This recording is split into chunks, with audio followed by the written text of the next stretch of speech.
புலம்பல் 3ஆம் அதிகாரம் 25ஆம் வசனம். தமக்கு காத்திருக்கிறவர்களுக்கும் தம்மை தேடுகிற ஆத்மாவுக்கும் கர்த்தர் நல்லவர்.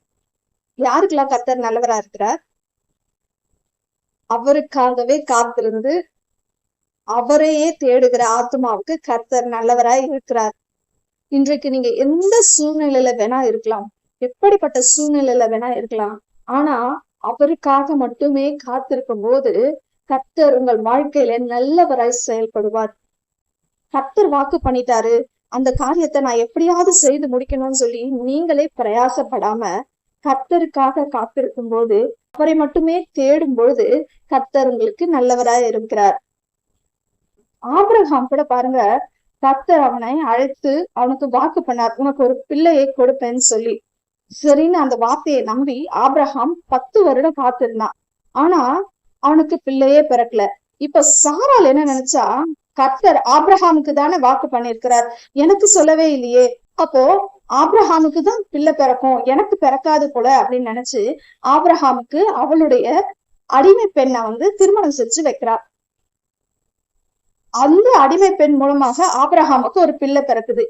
ஆனா அவர் என்ன எதிர்பார்க்கிறார், அவர் கொடுத்த வாக்கு தத்தத்தை அவரே நம்மளுடைய வாழ்க்கையில நிறைவேற்றணும்னு நினைக்கிறாரு. அப்போ மறுபடியும் கர்த்தர் ஆபிரகாமுக்கு தரிசனமாகி என்ன சொல்றாரு, உனக்கு வாக்கு பண்ண ஈசாக்கை உனக்கு தருவேன், அவன் தான் உனக்கு சுதந்திரவாளியா இருப்பான், அவன் மூலமா உன் சந்ததி இவ்வளவாய் பெருகும் சொல்லி வானத்து நட்சத்திரங்களை காட்டுறாரு. உனக்கு ஒரு பிள்ளை பிறக்கும், அது சாராள் மூலமாக தான் பிறக்கும், அதுதான் நான் வாக்கு பண்ண பிள்ளை அப்படின்னு சொல்லி கர்த்தர் தெளிவா சொல்லிட்டு போறாரு. அதை விசுவாசித்து காத்திருக்கும் போது கர்த்தர் அவருடைய வாக்கு தத்தத்தை அவன் வாழ்க்கையில நிறைவேற்றினார். எப்போ 25 வருடம் கழித்து. ஏன் 25 வருடம் ஆச்சுன்னு சொன்னா, அவர் வாக்கு பண்ணும்போது ஆபிரகாமுக்கும் சாராளுக்கும் எல்லா பலனும் இருந்தது, பிள்ளை பெற்றுக்கிறதுக்கு எல்லா பலனும் இருந்தது. அவங்க 2 பேருடைய பலன் அற்று போற வரைக்கும் காத்திருக்கிறாரு. அப்போ ஆபிரகாமுடைய சரீரம் செத்து போற வரைக்கும், சாராளுடைய கர்ப்பம் செத்து போற வரைக்கும் கர்த்தர் காத்திருந்து அவர்களுக்கு தன்னுடைய மகிமையை அங்க வெளிப்படுத்தினார். அவரால் செய்ய முடியாத காரியம் ஒன்றுமே இல்லை அப்படின்றத அந்த இடத்துல காண்பிச்சாரு.